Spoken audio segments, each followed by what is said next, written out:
I have a lot of friends who are sober, a lot of friends who are straight edge, a lot of my friends who are going through it. I know struggling with substance abuse and alcoholism can be really, really hard, especially knowing who to turn to. It can be really, really daunting. I'm here to say that a good friend of mine and his friend started this incredible treatment center called Refined Recovery. They gave me a phone number, 855-516-3332. You can text, you can call them. It's totally confidential. It's safe. There'll be somebody on the other line to help you out, a compassionate human being to talk to help you navigate the process, the insurance treatments. They accept most of private insurances. You can go refinedrecovery.com, Refined Recovery Instagram.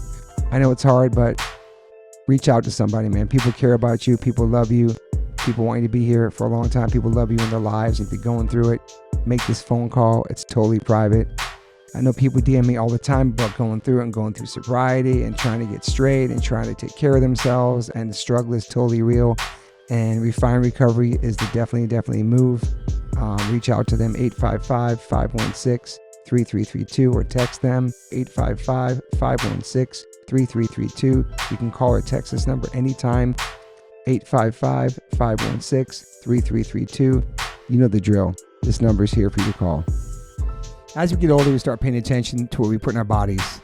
I personally have been listening to my body since I was 18 when I went vegan. I've always been focused on my health. It's super important, mental and physical health. But it's really important for people who are just starting to get more healthy and trying to step up their life.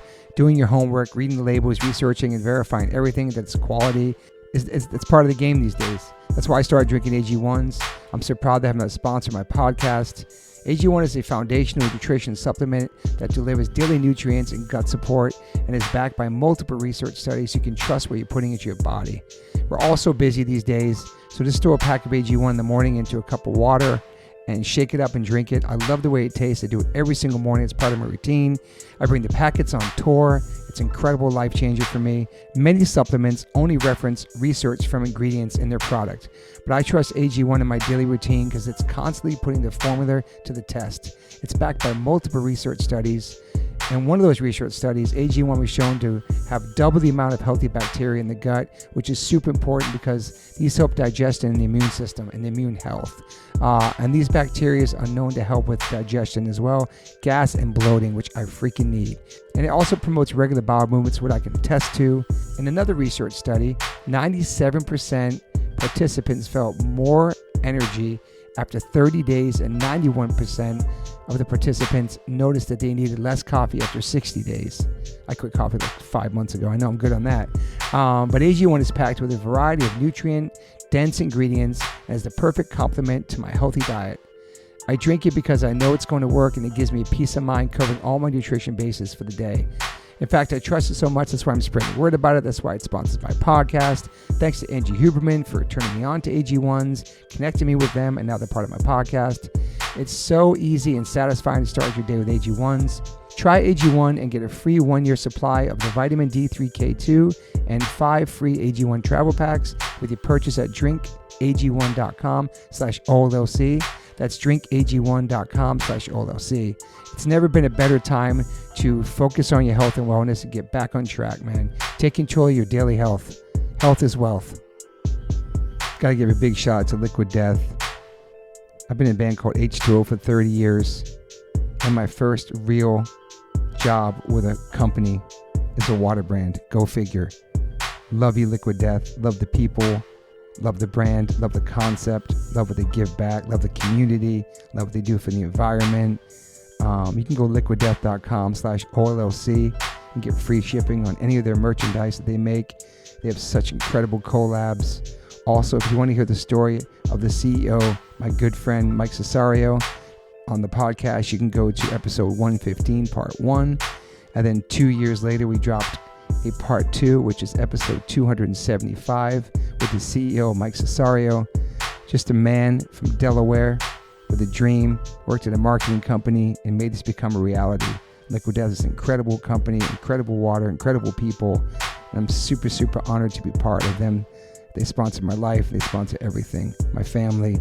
So go liquiddeath.com/OLLC and get free shipping on anything you want to buy on that site. If you want to get water, it's exclusively on Amazon.com. Murder your thirst, y'all. Okay, you guys ready to party? Let's go. Let's do it. Welcome to the One Life One Chance podcast. I'm your host, Toby Morse. Today I have my brother from another mother, Mr. Derek Green, with me. Yeah, what's up, yo? Thank you for being here.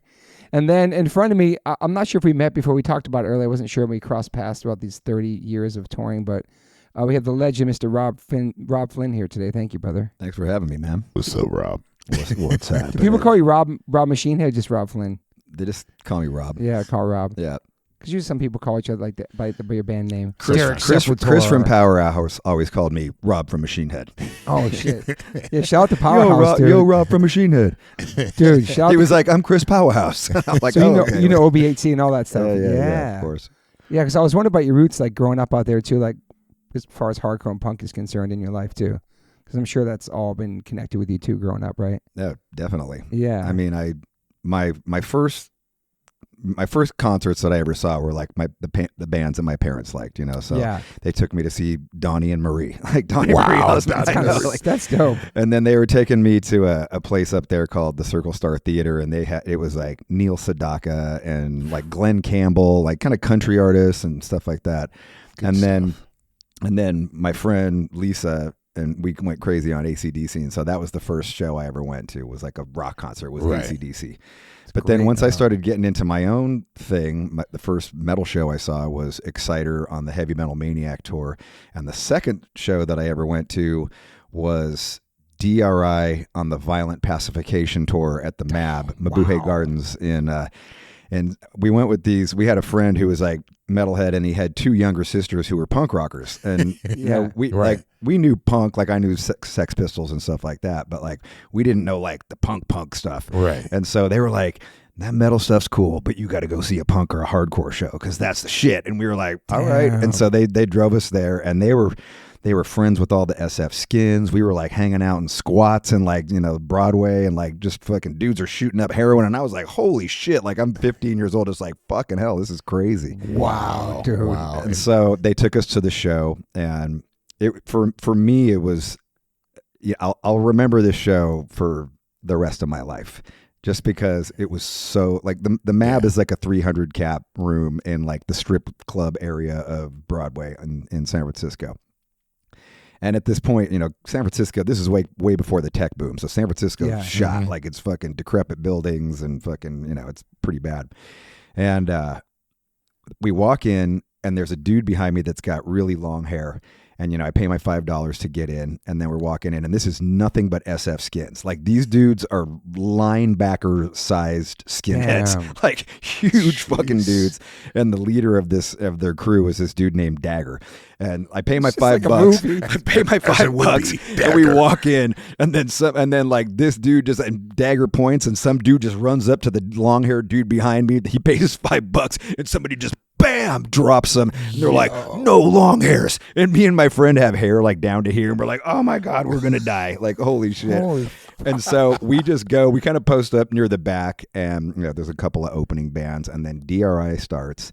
And you know, I'm listening to DRI at this point, and I love the first album. Yeah. This is the record release party for Violent Pacification EP. Yeah. And it's a 45-minute fight with skinheads. Like the whole show is just dudes beating them, like, and then dudes like breaking beer bottles, jumping up on stage, sticking it in their forehead, blood, smearing it down their face, and then jumping back in the crowd. I was like, what the? I was terrified and thrilled, and I wanted more of it in my life. Like, that sounds like a movie, dude. Holy shit. Yeah. Was your first show anything like that? Your first hardcore punk experience? Not like that. It wasn't DRI. Where was it? It was Verbal Assault and Vicious Circle, Impact Unit. First show. Sick. Auto Rage Proletariat, Living Room Providence. Wow. But it wasn't Living like, Room Providence. Wow, yeah, cool. but it wasn't like that. That's like right. Also, this like the long hair and this whole skinhead thing. That was a real shit back then. That was right. Was scary, definitely. Dude. And DRI, it's like they were the leader in that crossover phase, totally. you know, like at years that later. Point, though, before it was that, like it was very separated. And then you're right, it did. You know, it did kind of merge, like bands like Attitude Adjustment, right. DRI even made Attitude Adjustment crossover. Yeah. Oof. I'm surprised the set lasted 40 minutes. Their songs are so short. I know. Yeah. Right? Yeah. Well, they had it out there. was Those shits are like 30-minute sets. It's crazy. Yeah, I think loved the first record's like 15 minutes long or something, right? Yeah, it's like yeah. 37 songs. What's So more like good. in my bag, crashed crashed out. out. What album is that All from? in- That's dealing with it. That's dealing Dealing with That's with it. it. Yeah. All in Amazing. wall, passed out. Great Drunk, you lyrics. stupid fool. A to B. I mean, like side A and side B. That album is fucking kills it. Oh, it's crushing. It's insane. It's insane. It's so fucking. So good. that would be like the first kind of crossover record, you think? Even No. Later, after that, dealing with it, it was they actually had an album that was like crossover. Yeah, I I don't know remember- if that I was the remember it. next one, but that was definitely, you can hear in their music that they were changing, and I liked it. I thought it was a direction I didn't imagine them going into, and it became more musical. I think in a way where they're better at their. But they set it instruments. off first, like before Agnostic Front. Those other bands had more Well, medley I albums. think it was the after same. that. I think it was the same time period. You know, It was Agnostic. like they- 84, 85. Yeah. maybe. right? Yeah. Damn, And that's a Agnostic crazy came in, I first think, show. a little bit later with the metal influence, Yeah. which was really interesting. Well, Liberty and Justice was it called Liberty and Justice? No, No, there was not Cause for Alarm. Cause for Alarm. Yeah, but then after that is whatever, like the Yeah, one with the yeah, American yeah. flag on it. So that's your first kind of like hardcore experience. Yeah, Wow, and you're like, fuck it, I love this. I'm all in. I found this is it. Like, for sure. I mean, I was still, I was playing in a thrash metal band. Yeah. I had started a band called Forbidden Yeah. Evil at that point. yep. And, even just like when I was starting to How old were you? learn how to, I'm like 14, 15 at this point. Crazy, dude. Yeah. And so, how did you find people to be a part of your band, like at that age? You know? Well, I started playing guitar, and I'm like, just like anybody, I'm learning just like Black Sabbath songs Yeah. and Right. Iron Maiden stuff, and in a weird way, like the DRI thing was a super huge eye-opening experience for me, because I'm trying to learn metal stuff. I really like Metallica, and I'm getting into Exodus and stuff like that, but I'm not very good, so I can't play the Right. stuff. Yeah. And I've got an amp about as big as this coffee cup here that I'm, my dad has rented me a $45 guitar. It's like $45 a month. And he's like, look, if you stick with it, we can talk about, I'll pay for half the guitar. But until I see that you're, committed to playing guitar, like Yeah. we'll just rent it for a few months and, see if you get it. Smart. I like yeah, that. I like Yeah. that too. Yeah. And so, I'm trying to learn now DRI songs, and DRI songs, like they've got a lot of stops with feedback, right? Like bono, no, Yeah. bono, Yeah. I don't know what feedback is, right? I've got an amp that's 4 inches tall, and I can't get feedback, right? And so I just start hitting, like I find a harmonic, and I go down, down, down, down, down, and I hit a harmonic, like a natural harmonic, and in my mind, that's what feedback is. Like, and I don't know, till a year later or so what Right. feedback is, but I get really good at doing riffs where I can add in a harmonic, and that Yeah. kind of becomes like the Machine Head, like our trademark lick, because Interesting. because of this thing that I learned the wrong way. Right. Like what does Neil Peart call it? Like the happy accidents, right? Like as you're, Happy doing accident. something. So, And so why'd you pick guitar, you think? I mean, originally I wanted to play bass. Okay. Huh. I really Wow. wanted to make the sound that Geezer Butler made on the beginning of NIB. I didn't even know what it was. I thought it was guitar. My friend's like, no, that's the bass. And I was like, Yeah. that's sick. I want to make that sound. Yeah. But then we had I meet a guy named Jim Pittman. He's in my high school art class. Sick. And he's like, at this point I'm into Iron Maiden and Black Sabbath and Motley Crue, but he's like a tape trader. So he's got all these, bootlegs and demos, and he's got Chromags, he's got Exodus, he's got Creator, he's got like all this stuff, and he opens up my whole world to all this like underground thrash and underground punk, and he's got his brother gave him his drum set, and so he already has a bass player. He's like, I need a guitar player. You seem like you're a guitar player. I was like, okay, so like I get a guitar. I was like, I've only got like an acoustic guitar with 4 strings. Like I'm not really a guitar player. Yeah. And I had been singing. I had been singing when I was like younger. Like I always wanted to be on stage, and I was pretty introverted as a kid, but I really enjoyed being on stage. So I was always entering like high school or elementary school contests, Wow. like, doing plays and stuff. Like Oh, I wanted wow. to be Peter Rabbit. Like I wanted to be the main character in the play. And so I get a guitar and we start jamming, And then we're just trying to learn. I mean, we're just playing anything that we can play. We're just trying to play faster, and we're trying to learn Slayer songs, and we're trying to learn just anything. And then he finds out about a band called Metallica that is just moving to the Bay Area. And he's like, check out, let's listen to their demos. And, we're in Fremont. We might as well be like in another state. We're like 50 miles away from the city, and we're just in a fucking go nowhere suburb. Okay. But we start taking Bart to go. Bart's like the subway, and we start taking Bart to go see shows, and that's one of the shows that we go to. Metallica comes through town with it's Raven headlining, Metallica supporting, and Exodus opening. Wow, dude. And we go. I have my dad drop us off, and I make my dad drop us off like 2 blocks away. I was like, Thrasher's dad, like we can't be seen with you. He's just like, okay. My dad's a baker, a union baker, and he goes to work at 1:30, and so he's like, I'm going to pick you up at 10:30. So this is before phones. This is before at 10:30 you have to leave and meet me outside. So we go there and we walk into it's a club called the Keystone Berkeley, just like a 400 cap room in Berkeley. All ages show.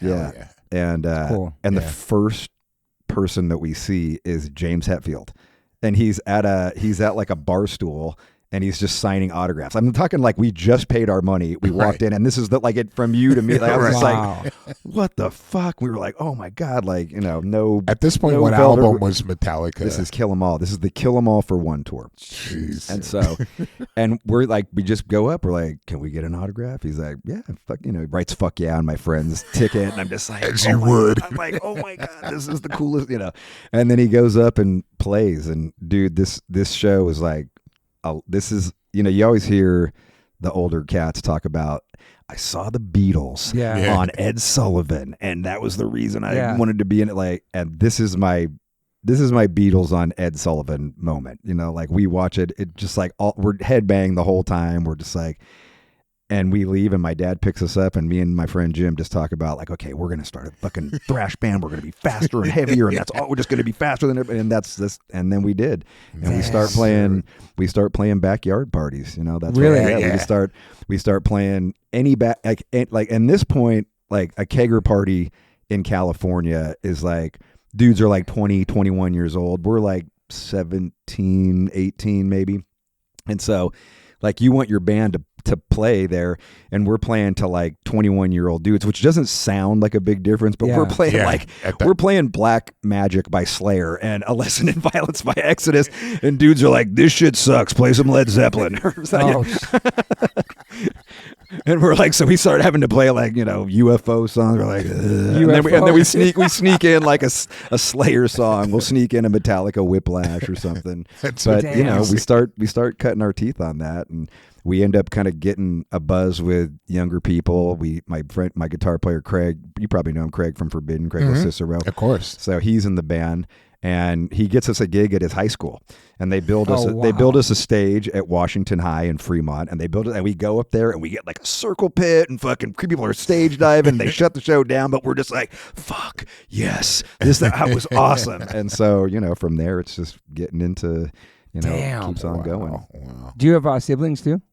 I don't. I'm adopted. My parents couldn't have kids. Yeah. Oh wow. I didn't know. My cousins, one of my family members kind of up and left his whole family of like 4 kids, and so the 4 kids moved in with us, and so they were like my brothers and sisters for a year at a time, and then they'd go away for a year, and then they'd come back for a year, and so it was a crazy upbringing. When did you find out that you were adopted? Like, how old were you? They told me real young. Okay. Like my earliest memories are you're adopted. We couldn't have kids. Right. But, oh wow. We loved you and really really wanted a kid, and that's amazing. Great. And so they've told me a little bit. I've never met my parents. I've never tried to find my parents, but I do know that the mother got pregnant when she was 14, had me when she was 15, and the dad up and left before I was born, which is why they put me up for adoption. Right. And I was, I consider myself pretty lucky. I was in the foster care system for about 6 months. I had like 3 different families that I went to and lived with for a while, and then my parents got me. And, you know, like a lot of kids get stuck in that foster care system and never get out. So Never I get consider out. myself incredibly lucky that How I got old out. were you when you were adopted? Yeah. 6 months. 6 months. Yeah. Oh my God, baby. Yeah. Wow. So it sounds like a very supportive family, though, with music and stuff, right? With you. My dad was for Dad sure. was, yeah. My mom, not so much, but my dad was for sure. Yeah. Mhm. Did you graduate from high school? I did graduate from high school. Were you a good student in school? And I was a good student till my last year. And then I was like, music I ruins was everything. a total, by then I'm in a thrash band. I'm like, this wanna is what get I want to out. do. Fuck school. You know? Yeah. You know, I gotta say though, I had a really good principal. His name was Wow. Mr. Lowry. And, you know, I'm like, at this point, I'm a fucking mess in high school. Like, I'm in a band, I'm cutting class all the time. If I am at school, I'm smoking weed all day and frying on mescaline. Like, all the lowrider dudes, like, fucking would sell, like, mescaline's basically like acid. So I'm frying on acid in fucking all my classes, and Damn. I'm fucking stoned and showing up to school drunk. And, you know, I'm fucking up. Like, and this doesn't happen for my first 2 years, but then the last 2 years that I'm there, I'm kind of a mess. kind of checked out from school, yeah. But I always got really good grades up until then. So just until I was a senior, I mean, I was not a straight A student, but I got like good grades, like better than most. And I'd go in, my principal was a boxer. Like when he was a young man, he was a boxer, and he was like a pretty well-known boxer. And this dude was like, I'd go in there, like sometimes I'd go into his office and I'd just go to like, I'm late, you know, he's calling me in and he's just like, dude. And he would just talk to me for like an hour. Like he would just talk to me for like, he'd let me skip a class, Wow. talk to me and just try and like get through to me. Like, and he's like, dude, you're so close. You're so close. Like, don't throw it away. Like, just fucking hold this 6 more months. Like, just 6 more months and you're done. And then you've graduated. You don't got to do any of the other bullshit. Yeah. And like, you know, just these hour-long talks that he would have with me, like they sunk in, and I was like, okay, I'll fucking dig in a little bit more and try and like get my shit together. And it worked. I graduated high school. Because he cared too, and you knew that. You know what I Yeah. mean? He was just having these like, almost like a counselor, I guess, right? Yeah. Yeah. Were your parents weren't strict about that kind of stuff, or? They were, but at that point they were divorcing, and I was like, just shit. kind of like, I was like, fuck, you know, like I'm just I'm just Right. I'm just a teenager being an asshole, you know, like Yeah. I'm just being like a rebellious asshole. But at that age, you realized you wanted to do music. That was the only thing you focused on when you Yeah. graduated and stuff. Yeah, I mean, by that point I was in a band, and I was like, this is just Right. I've been hooked, you know, like the DRI shows already happened, the Exciter show, the Metallica shows already happened. I was like, this is it. Like, Did you get a job and stuff after high school? I mean, I had a job. Yeah. Yeah. I mean, I had a job even in high school. Yeah. You know, I was like, I delivered newspapers for a long time. Like I got Damn. a job at 13, delivering newspapers Mm-hmm. in Fremont and Newark. And then I worked at Marie Callender's restaurant. I was like a dishwasher, and then I was a busboy, and like I'm making Yeah. tips and, you know, shit like that. So I worked, and I worked mainly because I wanted to get a guitar. Yeah. Right. I really wanted to get a guitar, and there was no other, you know, my dad, like we were poor. Like my dad was Yeah. just like, look, I'll pay half for a guitar. Right. Mhm. And so he did. So he paid half, and then you. And then I worked at Marie the Callender's rest. and saved up and Wow, I got a dude. guitar. I got a $400 Ibanez. Yeah. And it was like, it was sick. Candy apple red. Oh, Like man. it was like the red version of your cupboards right there. Sick. Like it was such a look at me guitar, like Right. fucking bright red and fucking sparkle, and yeah, it was sick. And so do you start playing shows and traveling with Forbidden Evil at that point, or is that changed over to violence after that?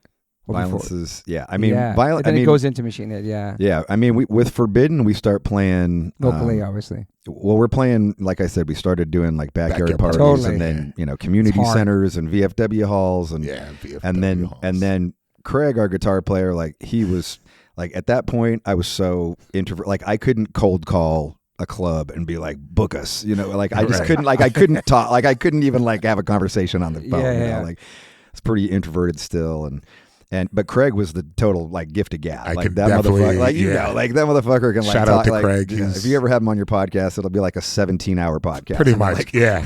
like the motherfucker can talk I forever. love that about him. And Definitely. you know, so he starts getting us gigs, and he actually gets us a gig at Ruthie's Inn, the kind of infamous thrash metal club in Berkeley.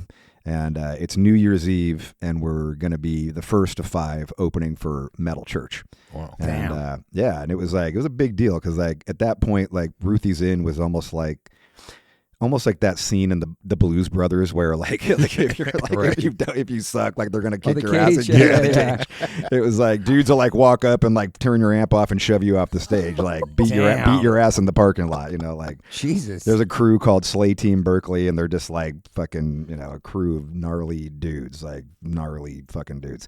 Damn. And so we're like we have to kill it. So it's just like we got to play fast. And so like our idea is we have the brilliant idea to we're all gonna get we're all doing a lot of meth at this point. So like we're all going to do a lot of meth. So we play really fast and everybody's going to like us. This is like, 18-year-old stupid kids thinking.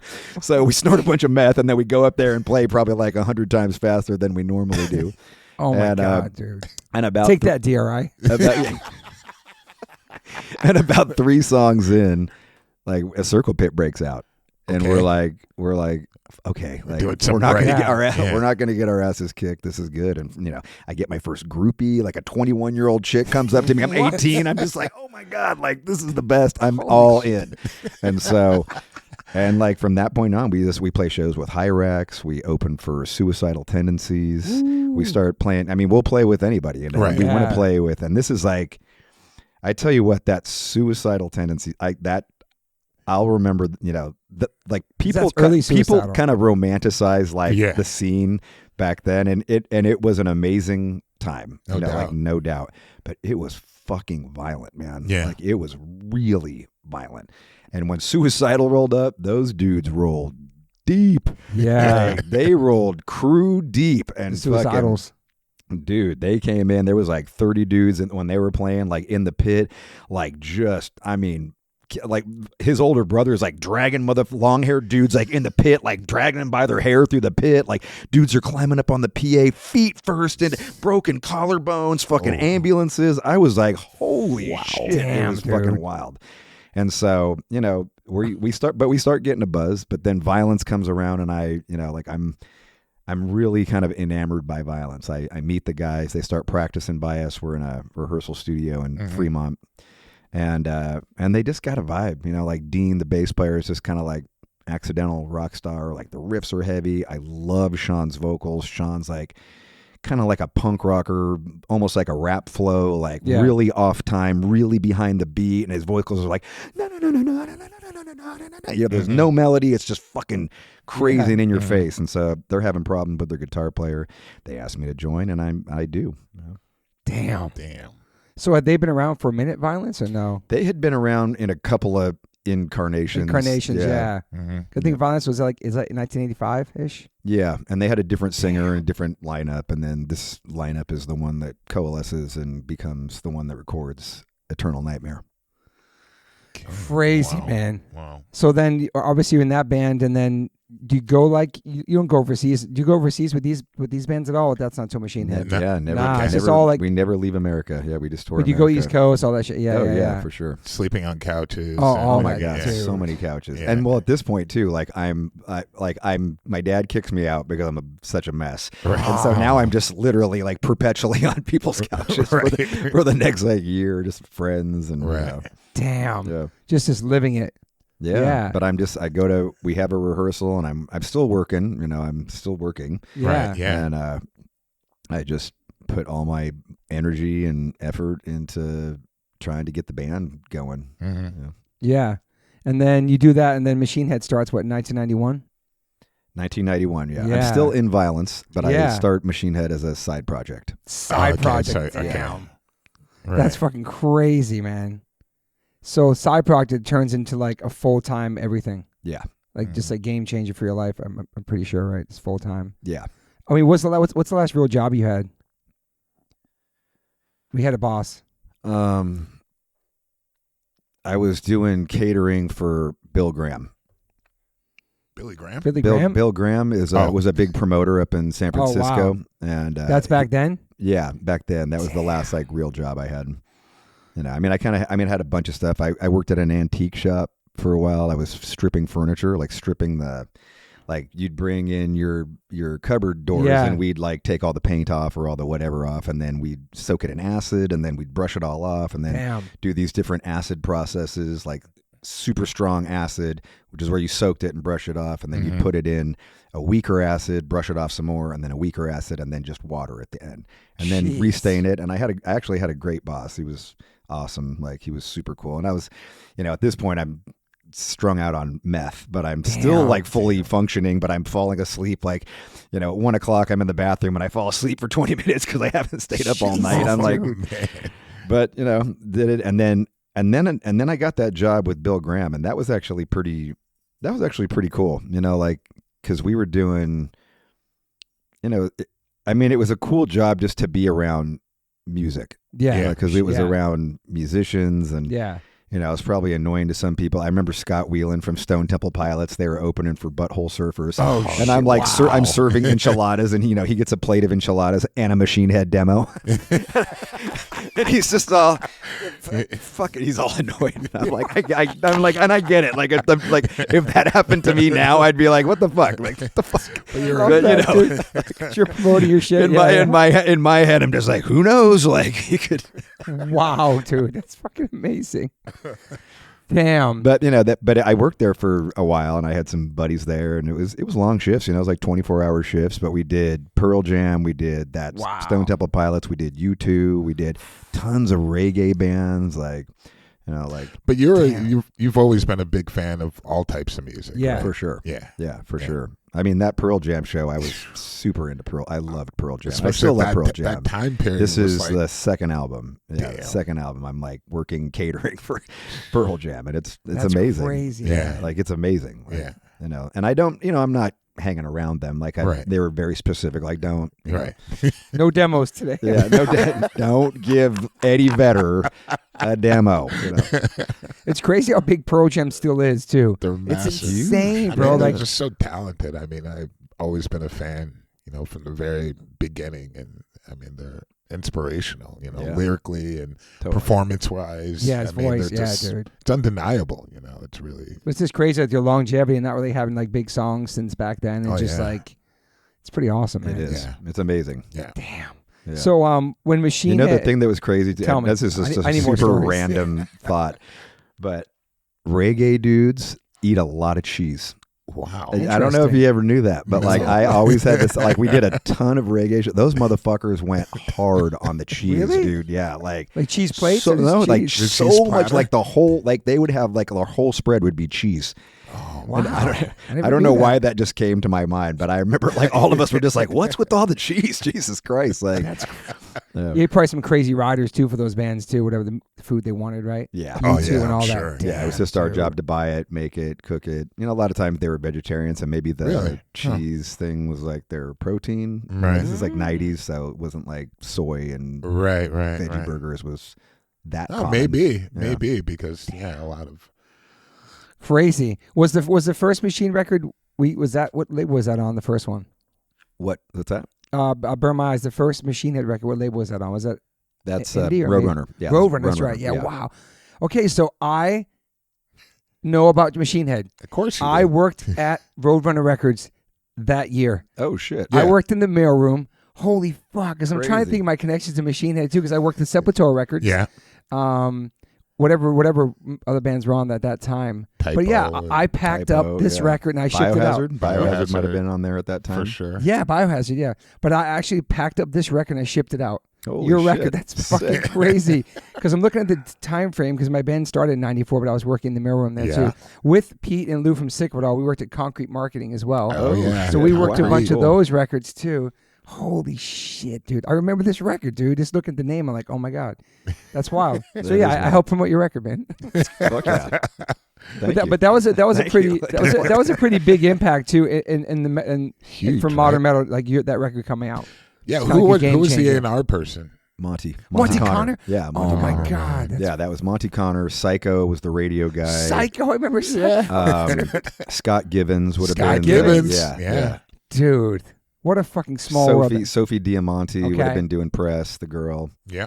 Yeah. Is Monty still around too? I think. Yeah, Of course. No, Monty he's just a signed me. nuclear He just blast. signed me again. I've been signed with Monty. Signed me like 5 times now. No way. It's crazy. That's yeah. fucking awesome, man. Yeah. Dude, he believes in you. That's fucking awesome, He man. does, and sometimes you just need that one person that believes, man. Like, I mean, that's what yeah, it you've been takes. doing this for so long, dude. It's crazy, man. Are you the only original member? Yeah. Wow, dude. Yep. And your band still crushes, and it's a full-time life for you. Yeah, absolutely. Incredible, man. Yeah, thank you, man. I mean, a lot of bands it's don't get definitely that. it's not Yeah. the typical arc of a band at all. Yeah. I'm on my 11th album. Like, I it's know, crazy. it's Like, crazy. Have you ever wanted to quit and just not do it? oh, like every 6 months. Like every 6 months, I'm like, fuck this shit. Like, fucking. And then I'm just like, what am I gonna? I've been doing this for 39 years know, at this dude. point. Like, Yeah. I'm pathetically unqualified to do anything else. I'm like, this is it.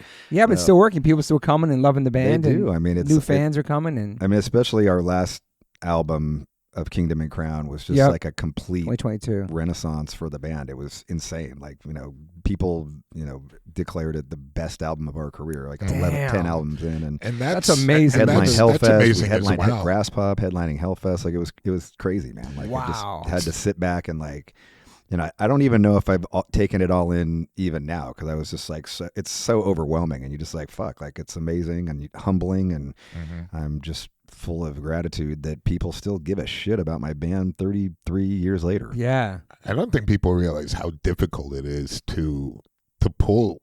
I mean, to be able to do that, to have, because a lot of times people don't realize how many dips, ups and downs that can for happen. sure. Like you said, it gets to a point when you're in the downs where people are like, you know what, I'm done.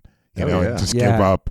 And it's Totally. hard to really come from when you're down to really come back up. To have that comeback is really extremely difficult. A lot of elements need to be set in place, but it's something it doesn't happen often. Yeah. So It's just like you believing in yourself too, and not quitting, and keep going and love what you do, and the people see that and they connect to that. You know what I mean? You're still there doing it, and they support you. It's awesome. I'm sure like your fans have changed drastically throughout the years, different age groups, all that stuff. Like, Yeah. I mean, what does Jamie cool. Jamie Josta says that you lose 25% of your fan base every album. That's his theory. Wow. And that you have to try and gain that 25% back with new people. And it's an interesting look at it, because it sounds I don't- about yeah. right. I mean, yeah, and I don't know how you do that. That's just just keep because on it's really, keeping on. I mean, fans, and it's not because they don't like you. It's right. like, Yeah. they get married, they have a kid, or they Totally. move, or just whatever. Who knows? Life happens, yeah. life I think a lot happens. of times you get, certain things set it off in your mind, like you said, like DRI, the first show, that impression in your head. It's just so locked in. Yeah. With like when you hear those songs or hear certain things, it brings you back in time to that moment a lot of times. At least it does for me, hearing certain albums. And you sometimes get locked in where you're like, you don't want that to change. The artist is just there for you at that moment. You're like, God, they have to be this forever. Yeah. But then I think it's great when you have fans that can understand that you are an artist. You are going through changes. And you're They're growing. going through changes as well. As individually, as a fan. I mean, as a fan, I learned a lot more in music as I got older. My mind started opening up Same. to being more acceptable. And when I was a kid, I was blocking off everything. I saw this punk rock blinders on. Yeah, Totally. Like and that anything. sucks. That's horrible. I think it limits you in so many ways. But it's great when your fans can grow with you. Yeah. They're going through an evolution as well, and they're able to understand that's life. It's going to happen. It's inevitable. Or they get stuck in a place where that can happen with artists, where it just becomes, kind of like flatline, afraid to really challenge themselves. And that's, I think it's so important for artists to really take that leap, and if they do tank, that happens, Totally. It's like get back up and like let's try something and else. learn from that lesson. Right, You know, right. like, you learn more from your failures than you do from your Absolutely. successes, because it like teaches you, and even if it is a failure, like if you Is feel it a failure? if you feel good Right. about it, like who cares? Right. Like, Yeah. it gave you confidence, which is what you needed. Totally. Like I think there is a tendency in the music industry, and just maybe even in society as a whole, like that we need to get the approval of others. Like we need to get the like, we need to Right. get the positive comment. Like Yep. Yeah. and like I think even like the YouTube culture of like guitar players or people singing and they never go on stage and they never tour. It's like, no, dude, go up on stage and suck. Yes. Go up on stage and blow that guitar solo true, or forget the lyrics or whatever. And then you're just like, oh my, and then, next night in whatever town you're in, like you nail it and nobody gives a shit, but you fucking nailed it. And it makes you feel fucking like you're like, I feel like I fucking nailed that. Like I got it or whatever, a super fast, part of lyrics that you had that you mumble mouth sometimes and then you nail it one time and you're like, oh my God, that was sick. I fucking got it. And nobody cares, but you care. Yeah. That's the shit that like, I think people need to do more. Like, like, because it is that. And, like, I got to say, like, when I was younger, before music, I was always like I said, I was always into music and I wanted to be on stage. And then at one point, probably around 3rd or 4th grade, I got super obsessed with Bruce Lee. Like obsessed with Bruce Lee, dude. Of course. I mean, like I had the nunchucks and fucking, I was just like going. I went so crazy on it. And, that's cool. My dad grew up in Alameda for a time. Oh my God! If you ever had my dad on the podcast, you'd just fucking mind be blown. He just had the craziest fucking life. Anyway, he knows a guy who teaches jujitsu in Alameda. And at the time I was like, I want to take Kung Fu because Bruce Lee and Kung Fu. But like, I'm like, all right, I'll go do jujitsu. And, and I start going to this guy, Wally J. His name's Wally J. Kind of a, certainly before like the Gracies, he was, a better known jujitsu guy.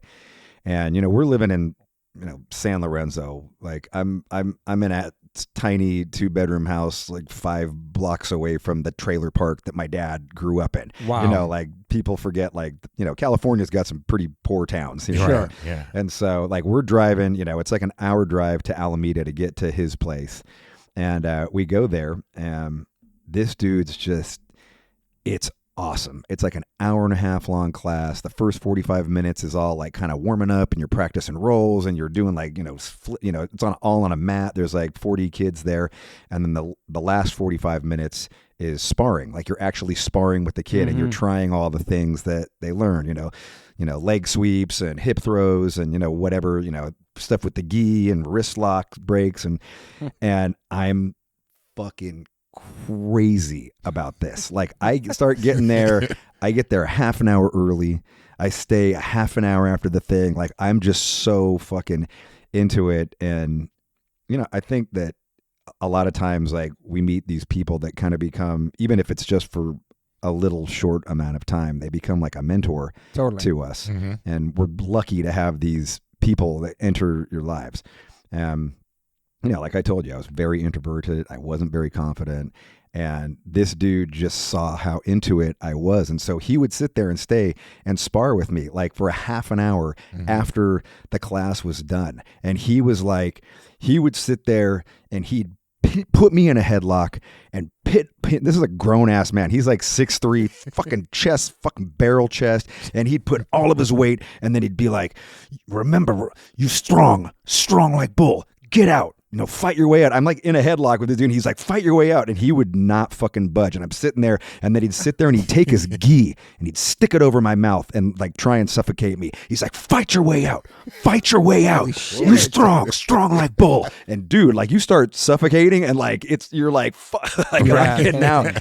And he would. And he just instilled that in me, like at a super young age, just like fight your way out, man. Like fight your way out, strong like bull. And I'll never forget that because it was just such a big moment in my life. And I got about halfway through, I got to be an orange belt. So the next thing was brown belt and then black belt. That's cool, man. And then my family moved and then it was too far away to continue. But it's just people like that. Wow, that's pretty fucking powerful. I bet it was a huge like life lesson, and that I didn't even think about at the time because I just wanted to be Bruce Lee and I was just stoked to have this mother sparring with me. Yeah, that's crazy. I mean, do you any fighting since then? Like any kind of training after that? No, I never did. Wow. I my parents moved and then I went to another dojo in Newark, and I was 13. And I'm sparring with dudes who are like 15, which doesn't seem like a big difference, but I'm a gangly ass kid and these dudes are turning into men and they kicked my fucking ass, dude. Like Damn. kicked my fucking ass. And the sensei demoted me from an orange belt to a yellow belt. Wow. And I was just like, I was fucking livid Right. and crushed, and I was just like, fuck this, I quit. And then like I'm telling you, like a week later, like I heard Black Sabbath for the first time, smoked weed for the first time, and it's like, that's it. It was like the wrong road opened up, and I was like, I guess this is the road I'm going on. I was like, fuck, but Damn. Yeah. When did you this is the most random question, but I'm getting there. When did you quit meth? Like when did that stop? And like the partying, that crazy partying.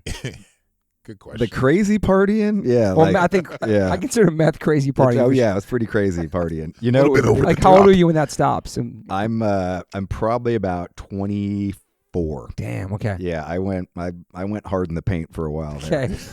And I would quit, I'd quit from time to time, and just drink or whatever. And I never really did good on weed. Like weed kind of makes me paranoid, and Okay. I can't like function. I can't talk. I couldn't do this right now. Like I couldn't even talk to you right now if I Okay. was stoned. But if you were meth, you were meth right now, you could talk. Oh my God! I would be like Craig. Like it'd be a 17-hour podcast. And but it really, like meth in some way, like it did bring me out of my shell. It kind of gave me this weird, I could just talk to anybody, even if it was just randos. And in some ways, you kind of learn from that. Like, and obviously, just like touring, and you're more social, and you're just meeting people all the time, and then you just learn how to talk to people, right? Yeah. And but yeah, I went in, and then at one point I didn't have a job. Violence was kind of coming to an end, and I started dealing meth. And super, don't try and make any sense of any of what I'm about to tell you, but in my mind, if I'm selling speed, I can't get high on my own supply. Yes. So in my, like, that's what helps me quit, like starting to sell it, because like, I'm like, I got to make the money. Like I need money, and fucking, if I'm doing it, this is how I'm going to do it. And so I quit speed because I start selling speed. Wow. Holy shit. And like I said, Was that sketchy? Was that sketchy? It was pretty sketchy. It was sketchy Yeah. for a time, like just the customers, everything you're dealing with. Yeah. Yeah. I mean, a lot of it was just at shows, because, Okay, people, so I'd go to a metal show, and like, everybody knew that Rob from Violence sold speed, and so they'd just come up and fucking, like Slayer shows were the jackpot. Right. No joke. Like I'd be walking around with like $3,500 in my fucking camo side pocket. I was completely oblivious to like meth at that age. Yeah, me like too. I don't think I knew anybody. Well, It's like on the East haven't you Coast. guys both been On the straight East in forever though? Like, right? Like I am. This guy's not. But like on the East Coast, like I didn't start smoking weed until I was like out of high school in my 20s. Like, what's this? It's because but you're in Ohio. It's different than where he grew up. Yeah, I mean, it's completely different. But even, I didn't know many people even when I moved to New York that were doing like meth. Yeah. Like in the scene. All right, but you weren't. Yeah, it just wasn't around you. Wasn't you like the people you with? It was a completely different scene. Yeah. Yeah, your environment was way different. in the thrash metal scene, it's Yeah. pretty Right. Yeah. They Yeah, call that it was speed metal for a reason. Right, It was right. about speed. Oh. Yeah. Did you know that? Yeah. All right, whatever. I didn't fucking know that. It's crazy. It's intense. Damn. Yeah. So then how? it was kind of part of the culture, like, and we knew Mm-hmm. everybody was doing it, and you know, Right. even like the lyrics for like, you think about the Yeah, lyrics to that's Master of true. Puppets, chop your breakfast on a mirror. Like, I lived those words so many times. I was like, right. he's telling me what to do. That's what I do. Damn. Like, I'm 16, 17. I don't know the difference. To me, that's what you did when you were in a thrash band, or even a thrash fan. Motorhead, Yeah, that kind of Motorhead, whole like yeah, culture, and Right. Damn. Yeah, I was in a whole different world, man. Yeah, at you that were. age, wherever I was. When did you start listening to Metallica? Like, when was the first time you heard about Metallica? Way late, dude. I was too punk. Were you like? I'm gonna be so embarrassed to say this on the I would podcast. say, I gotta hear it. Well, obviously, I heard their songs. I seen their Okay. videos. The Garage Days, they covered like Misfit songs. Right. All I right. knew Yeah, they that came was from great. punk. I saw Okay. wearing a Misfit shirt. Okay. I knew there was a connection there with punk. Right. But the record I love the most is I love the Black Album, dude. Why are you embarrassed about that? Because people were hating on that. That was like Well, their that big was song. another example. No Oh, reason. Let me No rewind. reason. Okay, One. Okay. The song One. That was Banger. on Justice for All. Sick. Oh, Yeah. beautiful video. Fucked up video. Beautiful Yeah, song. yeah. Totally. I like that's See, the first that's thing a I really perfect liked. example of a band changing radically Yeah. and people hating on them. And then for me, first time hearing them, loving them. Yes, exactly. My first introduction, and that's what kind I of. love about music. Yeah. You know, that was the one thing that like opened my eyes. Like, you know what? The one Just be song. your fucking self. You know, like this is They took a big chance. yes, Totally. huge chance. Yeah, there's no shame in that. Like that's None. those are great. The Black Album's awesome. That's a It's fucking Fire, great bro. record. Oh my album. God. You kidding? And then now, like having Rob on the pod, knowing Yeah. Lars, and knowing, like now being Yeah. homies with Lars, and like not really know anything about them. When I chill with him, it's just a normal conversation because I'm not a huge fan. So Yeah. I'm on a different level with him and his wife, with the vegan world, whatever. But he's just super chill, like just like. Yeah. I had a moment with him like months ago. We went to some show and we saw his kids perform, and he had a tooth. I didn't realize a toothpick is this whole thing. Yeah, Maybe I'll take this off the forever. Maybe I'll yeah. take this off the podcast. And he has. No, you gotta leave this Okay, in. This is so- gonna be too good. So we're watching his kids play at the Troubadour. Me and him, shout out to Jessica, and a toothpick in his mouth. I said, "Yo, what is that? Can I get one of those?" He's like, "Yeah." And he opens up. It's Australian picks. I go, "Is this your thing or something?" He goes, "I guess so." Like I didn't know what it was, and Right. then it was really good toothpick. It's like Right. it's like tea tree oil and shit. Yeah. And then I did Did some. you say it was an Australian toothpick? Yeah, it's yeah, no, it is. So it's like a gourmet toothpick or it's- something. No, Straight from Australia, mate. He's like, I can't just have regular ass American toothpicks. No, they're I called- got to get me some of those Yeah. We're fancy gonna fact check this. Fancy They're called like Australian Australian ones. tea tree oil sticks or Okay, something. okay, That's for okay. real. It's some high level shit. All It's right. not just a toothpick. I get And it. so, but then after that, I started noticing that he has toothpicks in every fucking photo. I'm like, Yes. damn. I straight up asked him, "Is this your thing?" But he's like, "Of course you want me to." They're so good. I get it because I don't know. Anyway, that was just a weird moment. Anyway, and then I took him to a skate park. He was trying to skateboard. It was cool. It's a cool right. moment. Anyway, but He's the Rob's best. a G too. He's Rob's the best. Yeah, and Yeah, Rob's a triple OG. those guys are- bro. yeah. Suicidal. Totally. I love hearing people's Metallica moments. Yeah, 'cause I don't It's- know. it's- And then Yeah, my, no, then but my that's boy worked great. for them for like 15 years. Frankie Orange right. has the most amazing stories about them. So cool. He tattooed a bunch of shit. He did his straight edge knuckles. He did his neck tattoo. He would Oh, travel with shit. them and Wow, tattoo sick. them. Yeah, That's insane. that was an interesting moment, and he was claiming straight edge. That was But interesting. it's interesting that like those Metallica moments. It's funny because back in the day, it was just so segregated with music. Like I'm a punk rocker, a hardcore. I know metalhead. metal. Yeah, but that was like sucks. that was definitely a time period when I got into Metallica. I was really like, I'm gonna open my mind up to not only hardcore and punk, but just really much more interested in what's happening in the metal scene. Or I mean, there were certain things that started changing the metal scene as well that started to become more appealing to me. Like what? Lyrical content. There's, Right. expanding out Yeah. to It used to broader be than- like picking up chicks, and then yeah. it turned into Right. like something Right. darker and better. right, and that's when I was like, And even okay. like more, like that one video, like it's a pretty socially conscious Dude, video, man, like that- anti-war video. it was like the whole beautiful. it was dude. on so many It educated levels. me. Johnny Yeah. Get Your Gun, the Yeah. whole Yeah. concept of that. And, That song was beautiful. That's the It's record. That's right. And then I got into the incredible. Black record, just like But Garage Days, I was definitely. I mean, That I was remember. cool. I mean, my first album was like Ride the Lightning. My friend went to like boarding school, and he came back. He's like, "Check this." I was like, "Bro, the name of the band is Metallica. I'm definitely not. It's metal." And then he was like, "Check it out. Look at the back cover. These guys got Misfits stickers." That's on what I'm it." And, I was like, saying. Right. "All right." I was like, "Really? That's know what's cool." up. Yeah, they know. Okay, they might know what's up. And then it was just like, Jesus. I was like, this production, because Like the punk and guitars. hardcore scene, Yeah, I was yeah. like, I can hear everything so clearly. But it's also crazy. We gave it a chance because we saw they had a Misfit shirt on. yeah, You know what I'm saying? that even was that like kind of mentality was crazy. it was a crazy mentality to even think that way. But then it was just like, oh my god, Everybody comes from somewhere. Everybody has roots somewhere. Fucking, Oh, definitely. we're all connected. But you with know? Garage Days, I was like, That was I'm sick. in 100%. I was like, these dudes have an open mind to everything, and I was like, Yeah. why wouldn't I? It just made sense. And then fast forward to Pantera, shaved head, tattoos, army shorts. To me, when I first saw him, I was like, oh, he looks like a hardcore dude from New York. yeah, Right. Like, looks Totally. like a hardcore kid. And then And- you find out he loves hardcore. Yeah, he loves a it. lot of shit. and, Yeah, and yeah. with them, I saw them before that, and I Yeah, was like, right. I am the not the into glam, this. the glam era, right? So that's when I discovered. Oh, there was a glam era? Oh yeah. Oh It was yeah, a super yeah, glam yeah. era. And I was like, this band sucks. I was like, really?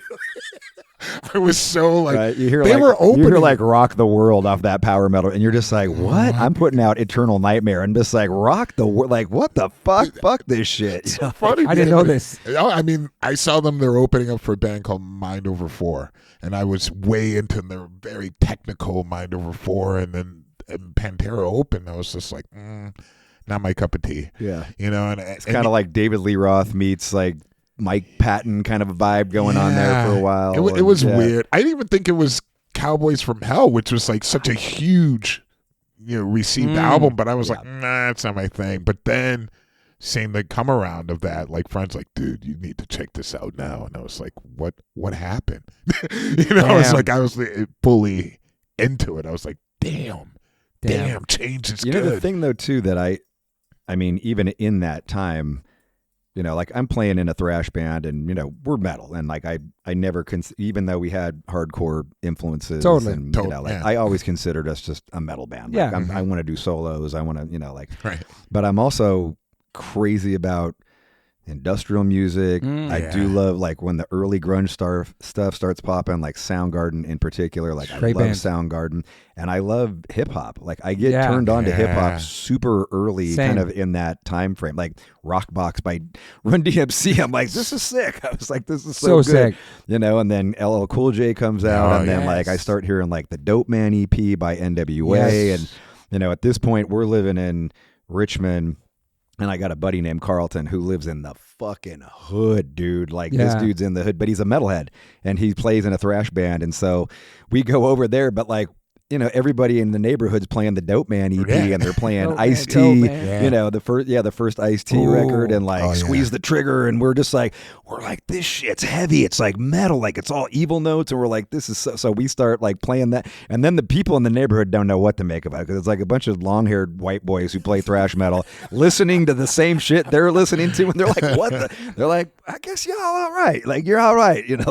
But that's true. I love that dude. Time period for sure. I mean, hip hop was thriving. It was. Public Enemy was so punk rock, I thought. It was extremely radical. It was. Because they weren't playing a lot of stuff on radio. NWA, all that stuff. Terrified. Yeah. And I love that. And I start going to shows. Like I start going to hip hop shows. I start going to grunge shows. But I go and see Ice Cube on the America's Most Wanted tour. I go and see, dude, I see Cypress Hill. I see Cypress Hill on the first album. I see Digital Underground with Tupac. I go to see, dude, I went and saw LL Cool J and NWA. Like it was fucking holy shit. It was like that crazy energy that I was talking about at the DRI show, but now it's at a big place and it's like that's so cool. Gang dudes everywhere, and I'm like one of 10 white dudes there, and I'm just like mean mugging the whole time, just like I'm like, don't think about it. I like this shit too. Dude, those are sick shows to see. Oh yeah, it was amazing. Those Ice Cube solo records were incredible, man. Incredible. Lethal Injection, Death Certificate, America's Most Wanted. Dude. That record hardcore. Might have that if there was two records that influenced Burn My Eyes, hands down, it was America's Most Wanted and the first Cypress Hill record. Like just that, the lyrics, the vibe, the fucking Ice Cube's delivery, just everything, just so fucking pissed and so fuck you, and just it's so fucking awesome. I mean, to me that was pretty punk because a lot of stuff wasn't on the radio either, and the shit we were talking about wasn't afraid like to play candy coated. Oh, there's no way you could play that. I mean, it's so fucking out of hand. Damn. Yeah. Okay, back to Machine Head. Yeah. Well, the Burning Red record, I read some stuff about. That was like when we kind of changed styles a little bit, but it was like, but you got a lot of new fans from it too. You took a chance with that one, correct? It's like more kind of new metal vibe, I guess, whatever that means. Yeah, which wasn't a word. It wasn't. Yeah, I know. Time, I hate even saying that shit. The genre word, it's so stupid, but it didn't exist. I don't think. Yeah, I mean, we came up with that word. We probably started hearing it around like that time. Like people were like, "Oh, it's the new metal this," and I was like, "Oh, okay." Like I mean, I never really knew what to call Biohazard because it was like hardcore and rap and just. I liked it. I loved it. Like we loved it. We loved Biohazard, but I guess we just called it hardcore at the time. Yeah, for sure. With Roadrunner on your first album with them, when did you start to notice like, wow, people are really checking this out? Because before then, were people into Machine Head that they know from like demos or? Was it really fan base? Oh, they already did. Okay. No, yeah, for sure. I mean, we started getting a buzz. I mean, this is kind of like a. Like I've got my roommate is my guitar tech, kind of man of many hats. He does everything. He's like my bodyguard. He's like the guy. He's like my guitar tech. He's like everything. His name is Mike Scum, and he was from New York, so we called him New York Scum. Sick. And, I love it. and so like I would buy blank cassettes, and it was his job to like I had a tape to tape player, and so he would sit there for like hours on end just like duping the Machine Head demo. I'd spend like 6 hours at Kinko's making like J cards and the stickers, and we didn't even pay for them to be printed. Like I would print them at a thing, and then we'd hand stick the stickers on the front. Those are the song titles, and then I'd take a backpack to like punk and metal shows, and I just sell them out of my backpack. So like you could get Speed. I could sell you Speed if you wanted, or I could sell you a Machine Head demo. Right. Like, but so, I ended up selling a lot of demos. Like we ended up selling like 1,500 demos, and we kind of get a buzz in the Bay Area. And at the time, people kind of romanticize this era of Machine Head. I don't really romanticize it, but it is part of what we are. But like we were fucking just a bunch of asshole drug dealers. I'm fighting every single weekend. Like I get in a fist fight every Friday, every Saturday. I'm selling drugs. Like we're just hanging around with fucking really like out of hand, like a rough crowd. Damn. Like it's a rough crowd. And we end up getting banned from 3 venues in the Bay Area because just fighting. Like we're fighting with security, we're fighting other bands or just people, and so it's kind of a crazy time. And then we, but the one good thing is that we're drawing people whenever we do play, and then our fans buy so much alcohol at the bar that like the promoters are just like, you're welcome here any fucking time. So you're like opening up for a lot of the bigger acts coming to town. We start, but we're playing shows with Rancid. We're playing shows with Testament. We're playing shows with like funk bands, like Fungo Mungo was like a cool like funk band, and so we could kind of go like a lot of places. Like we're playing with death metal bands or like hardcore bands, and then we get a buzz, and then we end up getting signed, and then that record. And Monty heard the demo. He had the demo. Yeah, Buravoy from Blabbermouth. I know Buravoy. Everybody knows Buravoy, but he gets him the demo. Monty comes out and hangs out with us in our East Oakland jam room, and signs us basically. Oh, he comes out too. He comes out. Wow. And, were you like super? I mean, Roadrunner at that time. They were killing it. That's who I wanted to be on. Like they had Biohazard, they had Sepultura, they had Obituary. Like it was another one. Obituary. Yeah. I mean, I was just like, that's where I want to be. So you were super pumped when there's like, pumped. Man, it was the epic time of Roadrunner. And so he signs us, and the night that we get signed, I go out and we celebrate, we're getting drunk, and we're fucking raging, we're having a blast, and my buddy comes up to me, and up until that point, I had been kind of dabbling in heroin, and my buddy's like, hey man, let's celebrate and do some heroin. And it's like 2 in the morning, I'm like, yeah, good idea. Just got signed. Everything's going up. I just got signed. Yeah, heroin. Great idea. What? And so we go to the dealer's house, and I could never shoot myself up. Like I had to have someone else do it. Like I couldn't do it. Like I just was too freaked out to do it. Yeah, and he shoots me up, and I OD, and I fucking OD. And when you OD at a drug dealer's house, a heroin dealer's house, like they don't call the police, right? Because they're the dealer, and so they stick me in the bathroom because I'm throwing up everywhere, and like they just leave me in the bathroom, and they're freaking out, trying to figure out what to do. And I wake up in the bathroom, and I'm fucking laying in a puddle of puke, and I'm super confused.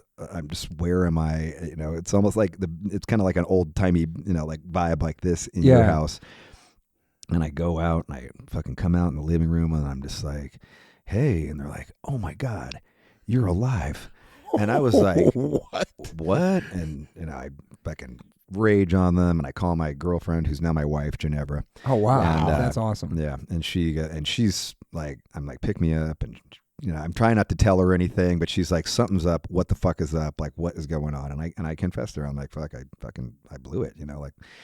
She rages on me, dude. Like she fucking rages because her father was a heroin addict, and so like she's in he's still alive, and he's still currently, at that point in our lives, he was still alive, and is also a heroin addict at the same time. And so she's like, she fucking goes off on me, and I'm like, I fucked up. Like I'm just like, I might like, dude, like my whole like there would have been no Burn My Eyes. Yeah. I wouldn't be sitting here having this conversation Totally. with you. It was fucked, and it was a very sobering moment for me, because then a week later, my really good friend Jimmy Lappin overdoses on the same batch of bad, super strong heroin, and he dies. Wow, And man. I'm like, we're a week away from recording our first album, and I'm at his funeral, and I'm listening to we're outside, and I'm listening to the pastor talk, and I'm like, that should have been me. Like, that would have been me. And it was shit. it hit me like a ton of bricks. From I quit everything at that point. I got sober to record the record, just off of everything, and I'm like, I gotta fucking get, like, I'm fucking up. Like, I'm like, what the fuck am I doing? Like, what the fuck am I doing? And so, I go in to record that record with that kind of, right. like there's like a guilt you feel, like, I like, why did I live and you didn't? And like, like just kind of, and all of that, I just pour all of that into Burn My Eyes. Damn, that's heavy, dude. Holy shit. Have you been sober ever since that?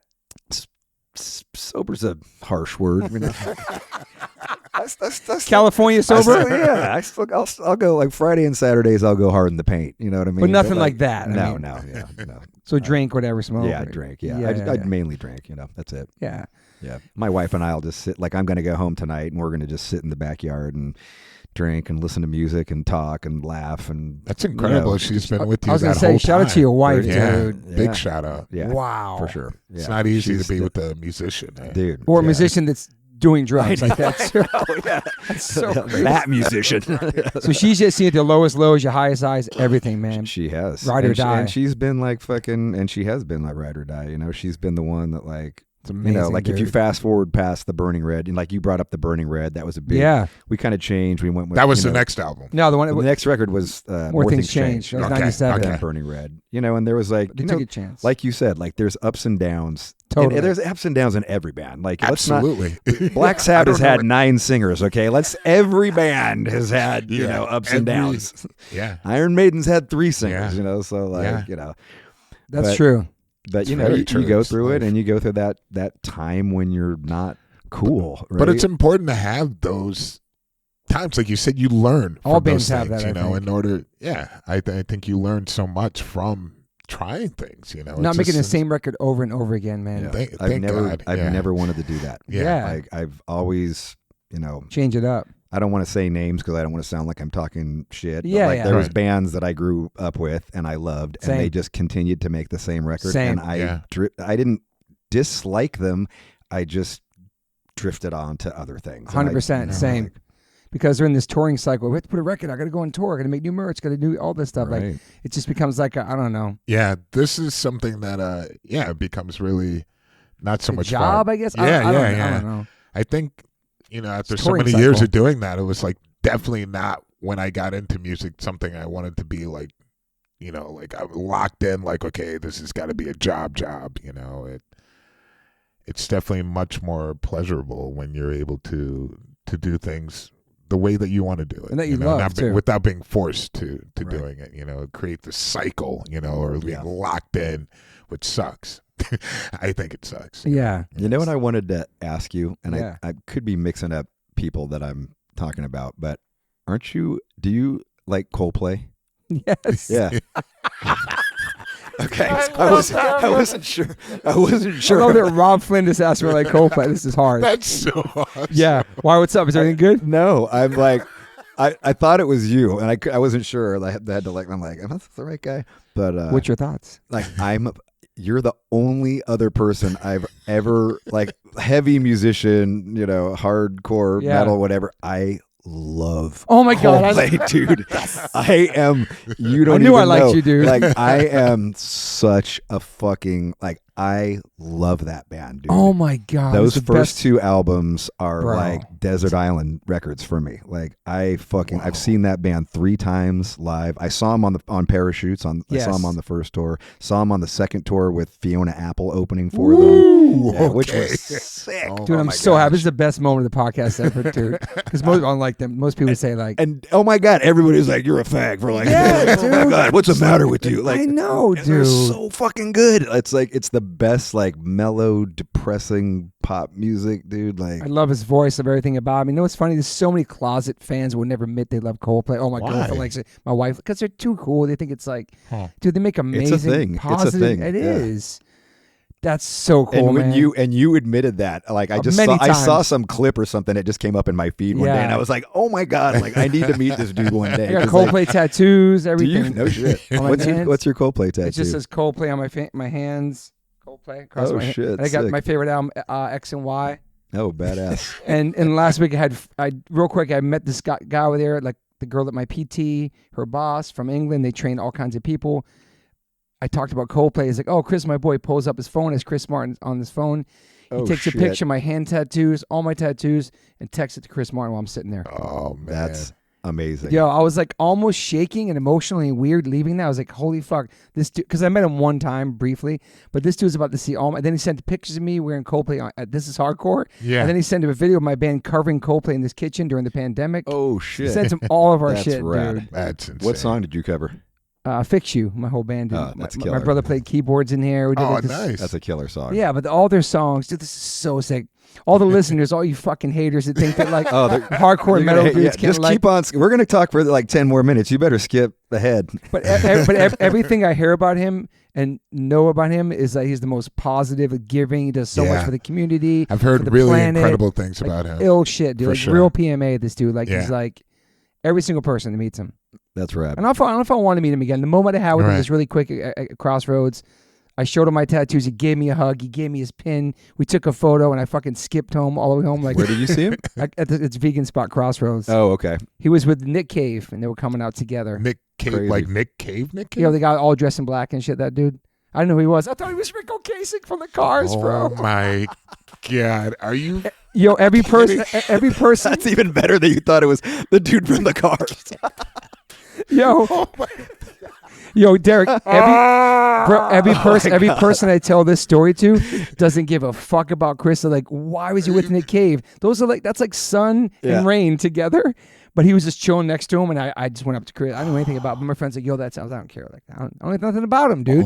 But I was like, yo, Rico Kasich's sick. I love the Cars.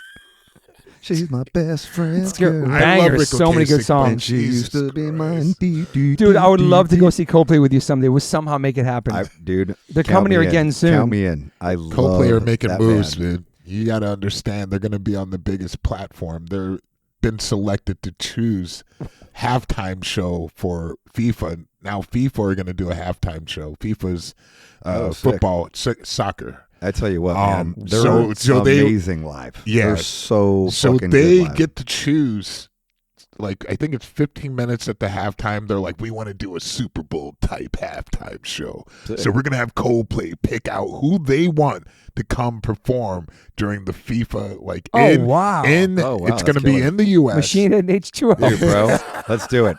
Fucking count me in. Like, I'm there. That'd be so sick. That would be sick. But I also heard, like, the one head of, like, FIFA is, like, pretty corrupt shit. But, they were like, yeah, we want to have it like maybe we should have Drake. So it'll be like a battle. Oh, no way, bro. Yeah. He said, I was like, man. are you kidding me? On that platform, that's insane because actually that is it would be the huge. biggest it would be huge. watched event in the Yeah. Hands down. If what, Coldplay did it, Much, you said? Well, Coldplay FIFA, and Drake would be. Yeah. Oh, Drake, I know. I mean, FIFA soccer is the largest sport in the world. It doubles, the amount of, like, I don't know, double, but it's much bigger than the Super Bowl stage. I feel like we're going to have to do a part 2 with this guy. Much We bigger. haven't got to do a record yet, Where do man. you hear Coldplay for the first time? Oh, that's a good one. This is the craziest story, That's a dude. good question, I'm on tour. man. I had another group called Hazen Street, and we're on tour in Europe. And Freddie from Madball says, yo, check out this band. No shit. Coldplay. Wow. I did not see never that heard coming. this. And he Story. plays, he lets me listen to the first album. And I was like, holy shit, this is because I love U2 growing up. Yep. And I got that same emotion when I hear Bono and those songs. And I hear this band, I'm like, holy shit, it's like the new modern U2, I guess. And I listened to it on the whole fucking tour. So yeah, shout out to Freddie Madball listeners. Yeah. Hardcore people just don't Freddie. listen to hardcore music. Yeah, that was it, man. insane. Coldplay, dude. I mean, changed my probably life. that's probably where I started too. And then my wife, right after I hear Coldplay for the first time, my wife gets pregnant with our first kid. And like sometimes you have or I don't want to say you, but with me, sometimes like music is like a moment. Like I can remember 100%. like a moment in my life because of like an album or something like that. Of course. 100%. And so that record and then the next record, or the Rush of Blood to the Head record, are really like those are my first two kids. Like those records just remind me of my kids. And so we're listening when she's pregnant. Like we just bought a house. I'm unsigned. Like we're Machine Head's in a big valley right now. Okay. Like we What year is negotiated that? This Yeah, is what like year is- 2003. Okay. 2002, 2003, and then she gets pregnant. But we're still hanging out. We listen to Coldplay all the time because we just love Coldplay. And she's getting bigger, and the baby's getting bigger, and we're finally she has the kid, and then we're hanging out. And our first son was a very what's the word when they don't sleep a lot? It's Oh yeah, what is that? I don't know the terminology. colicky. Colicky. Yeah. And so he was, dude. We didn't sleep for fucking 9 months, bro. Like it was insane. Damn. And but every time we played the first song off of Rush of Blood to the Head, which is called Politic. Yeah, politic. That dun, dun, dun, dun, dun, dun. Dun, He'd be dun, crying dun, and dun. screaming and crying and like they were trying to swaddle him. We're trying to do anything, and we'd play that song, and he would go, and he'd just completely stop for the whole time that song played. Wow, And it was dude, like, that's it incredible. was crazy because we were listening to that record a lot when he was a baby and like in the womb, and like we're like maybe because we were listening so much, like he's like True, connecting to that or something. I don't know, but it would like dude, it would stop him in his tracks, and he'd just go.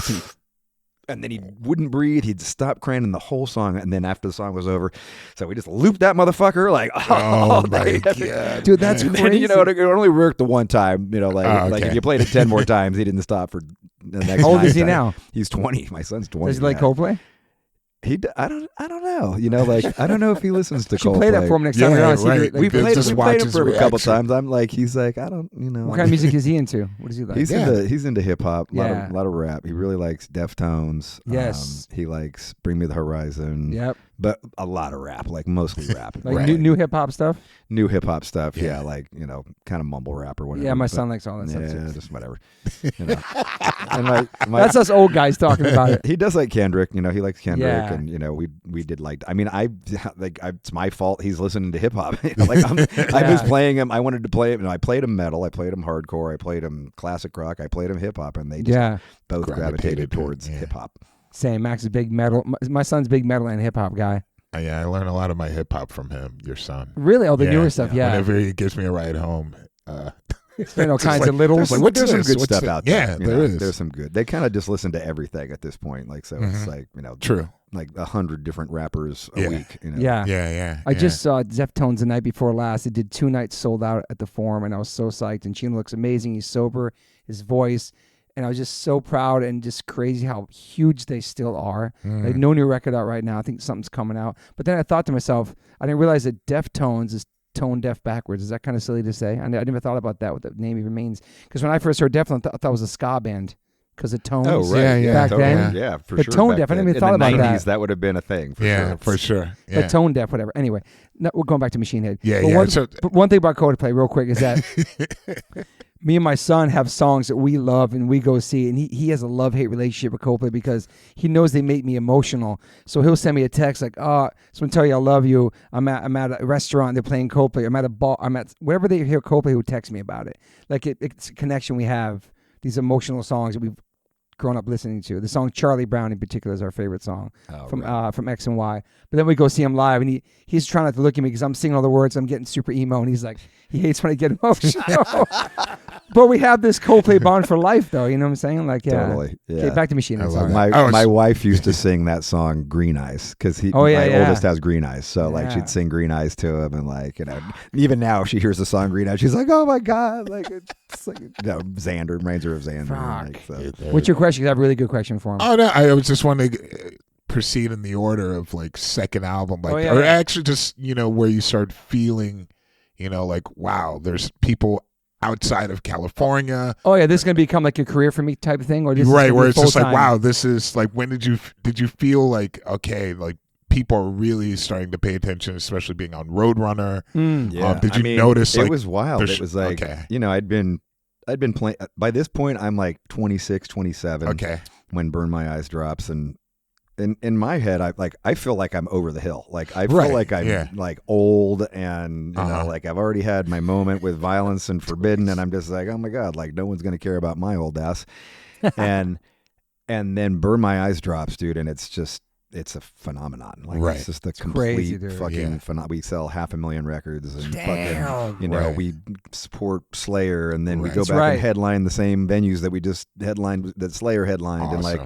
And then you're going to Europe. Yeah. And what was it like that? Like that was the first time in Europe. Yeah, first time in Europe. And yeah, you know, we were just idiots. Like we ate McDonald's every day. Right. We were like, oh my God, we're gonna, you know, European food's too crazy. Like we're just we're just a bunch of fucking idiots.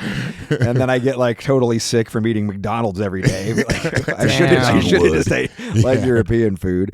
But you know, which we now know is way cleaner. It's almost like too much to take though, you know, like my goal with Burn My Eyes, if I even had a goal, was just like, I want to sell 20,000 records worldwide. Right. And I want to open the one Slayer show at the Henry J. Kaiser in Oakland. And if I do those two things, like I'm the fucking king of the world. And I'm just like, that's it. And so like, it was very, you know, in my opinion, modest goals, and seemed realistic. Like there was nothing to indicate that it would be this massive thing. And then it just fucking explodes. And you know, you're famous all of a sudden, and fucking everybody wants to talk to you, and you wake up out of your bus, and there's 100 people standing outside your bus, and all you want to do is go take a shit, and like I'm just like, I'm trying not to be rude, but like I got it, like you're like standing outside of my bedroom here, like you know, like it fucked with me for a while. Like I didn't deal with it very well, I think, and you know, we were still kind of like those violent jerks that would like go fight people, so we started getting a lot of fights, and like, you know, like but now we're famous, and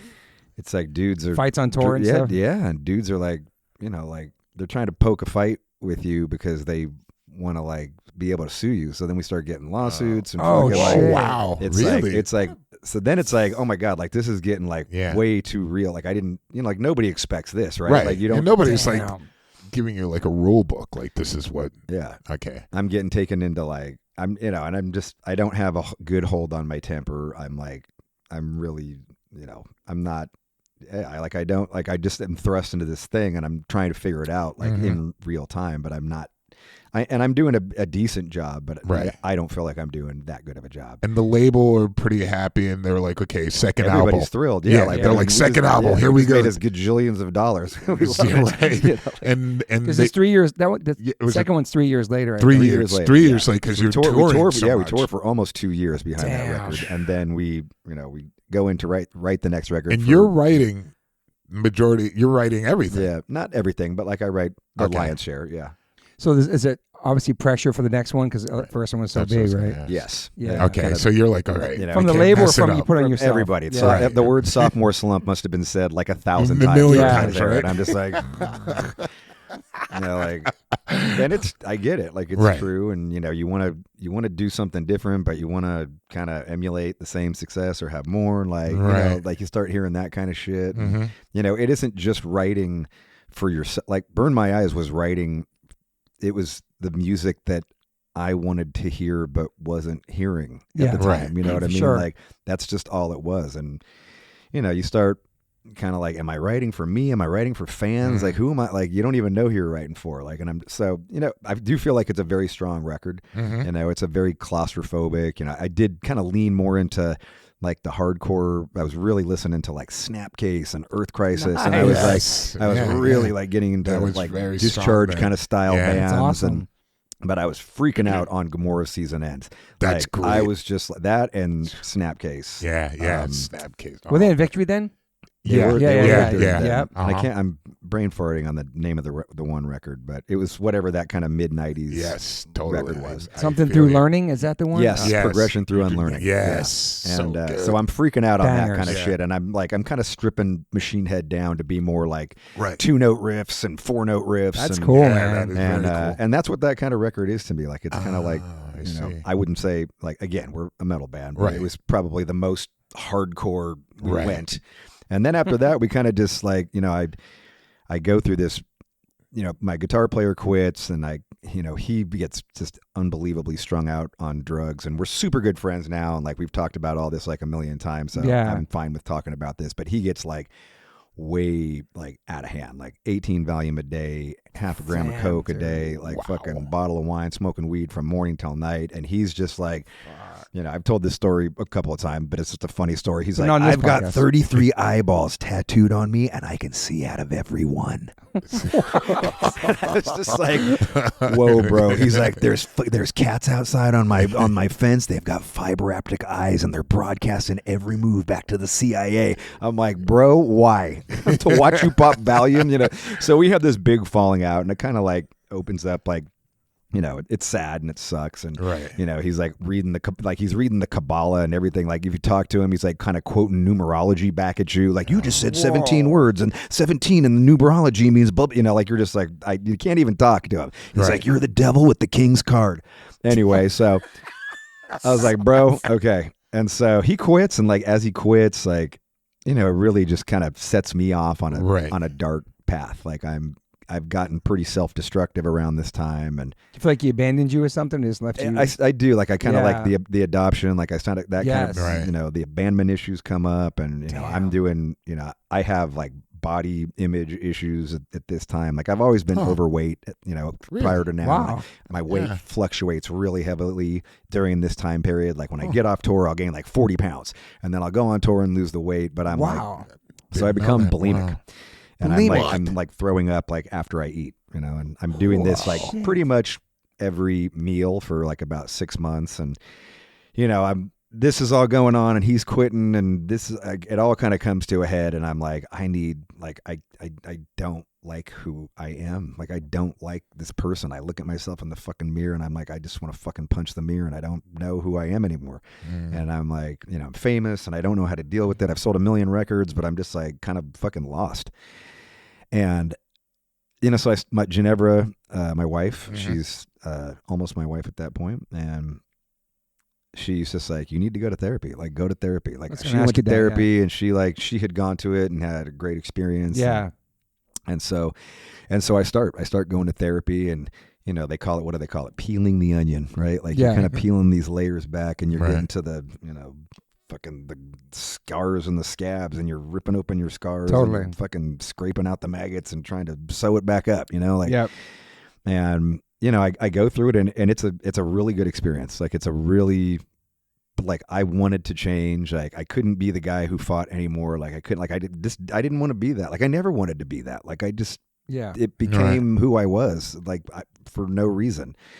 And it's great. And then we go in to start recording this record, and then it's like I'm kind of back into touring, and I'm kind of back into like the music business life, and I want to be different, but then I'm kind of like falling back into like my old ways. And so like I start getting fucking heavily into coke and kind of like drinking again, and like I kind of go back and forth. But that record was like, I was very lucky that I got a chance to operate with Ross Robinson. Robinson produced the record. And, he's like a guy who's like, it's like psychological warfare when you're recording an album with him. Like, it's fucking like, with him too, especially with the vocals. Like, he just wants to like fucking, he wants you to break down. Like, he just wants you to fucking, and he'll sit there and just poke and prod and like fucking, question everything. Totally. Throw shit at you. Like, he'll run in the fucking room while you're singing and shake you. And like, like, I mean, like, he really gets intense. Yeah. It is pretty intense. And it was a very intense time. And, like, to me, that record, a lot of people make fun of that record just because the video, which I think the video, it's a corny video, but like the record stands the test of time to me. Like it was a really genuine, it kind of gets sidelined for like the 2 songs that have some rap on it. And there is like, and I loved rap, and I've always said, like I've told, like I just said, I was listening to rap all that time. I used to drop like Method Man lyrics and 1,000 Lies on my first album, like I got fat bags of skunk, I got, well, I'm doing that shit. So like when people like said it, I was like, dude, like where have you been for the last 5 years, so, but neither here nor there. Shit, to me, the biggest thing was like, we really like went into this melodic thing. Like I really started freaking out on The Cure. Like I love, he was playing Disintegration for me, and it just fucking blew my mind. Favorite is like The Cure. He loves The Cure.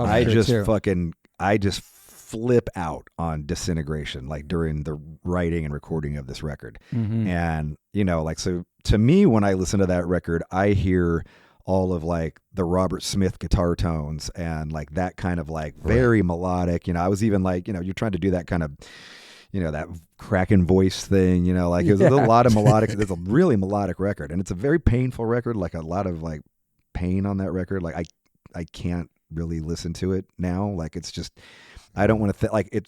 You were going to therapy at the same time you're doing that too. And it's bringing up all this shit, and I'm singing about all of it on the record. And now, like at this point in my life, I'm past that and I'm through that, and it is what it is, because music is a moment in time. Totally. But I just don't need to revisit that moment in time ever again. And I really can't listen to that record. It's too hard to listen to that record for me. But it, you know, it's a great record, and it makes a lot of connection, and it's a very successful record. You know, like it ends up being like at the time, it's our second biggest record that we've done. Surpasses the second record. And so, yeah, it was cool. And then we make a video with the guy who did like all the Master P videos. His name's Michael Martin. Really? You know, yeah.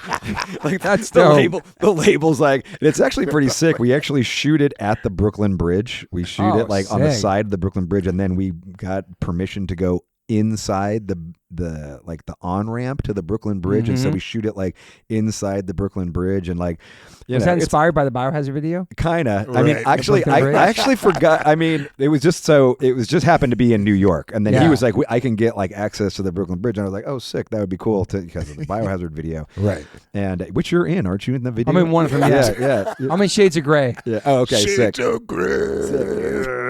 Those videos are hard though. They're fucking hard as fuck. I was like, bro, damn. All my friends What's up those, with that posse? Dude, every single person you knew I was in terrified of those you. videos. I was like, are you rolling? That with shit those was dudes? shit was crew deep, bro. Crew deep.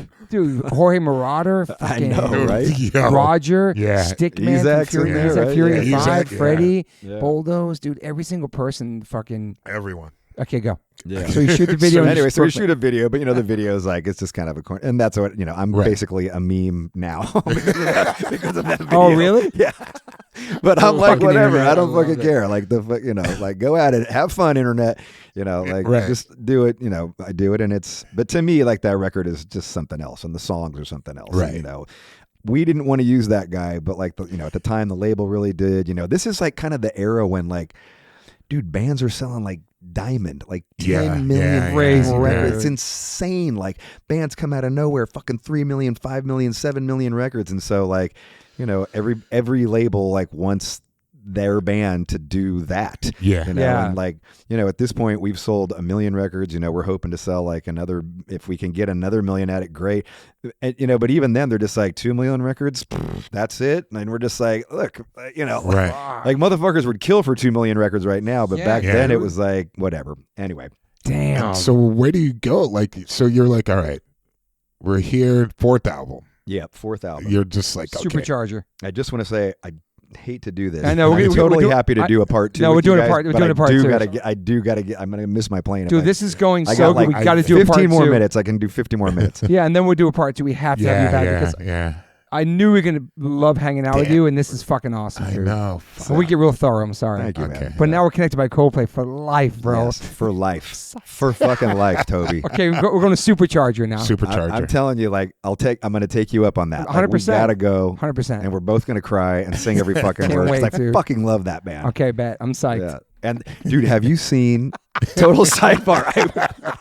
Total sidebar. Have you seen the latest with the Dick Van Dyke video that he did you put see out? it? No. My man. Oh, dude. Did you shed tears? I swear to God, it's the most fucking heartwarming video I've ever seen in my life. If you don't cry, you're not dude. human. It's Dick Van Dyke and Chris Martin at Dick Van Dyke's house, and they're doing flashbacks of Dick Van Dyke's whole entire life, and he turns 99 or something when the video finally dropped, and it's just all throughout his life. It's so beautiful. He's got a dance floor in his fucking house. He's dancing on it. This whole family shows up for the video. All of his grandchildren. There's like outtakes from it. You saw that. Yeah, yeah. And this Chris Martin singing this beautiful fucking song, and beautiful homeboys song. dancing through it. If you don't cry, I don't know, man. It's so fucking emotional. Dude, check it out. It's All right. Beautiful, seriously dude. probably the most heartwarming thing you're gonna see. Really? All right. And they're It's neighbors. really- Like oh, they're is that? I didn't know how that happened. Yeah, they're That was- neighbors, and wow. like, they're neighbors, and That's that's how they crazy. connected, bro. Damn. Isn't that fucking It's amazing? awesome. And then there's a new song that My wife sent that to me. And she's like, "You're gonna cry." And I was just like, I started watching. I'm like, "Oh my god, this is so awesome!" And then there's it's like, Cole, I love you even more, Cole. How do I love you even more now? And there's a new song called Karate Kid, and he has Karate Kid in the new video. Have you seen like Ralph Macchio? Yeah, he's in there. Yeah, he's in there. Wow, crazy. I haven't seen that. He's like outside, like dancing in the streets, like trying to get money. Dude, it's amazing, dude. That's funny. This is a whole Coldplay podcast. I'm sorry. Damn. Forget about Machine Head. I do have a new record coming out. No, so I know. we can talk about that. That'd be awesome. We're going to get to on the part 2.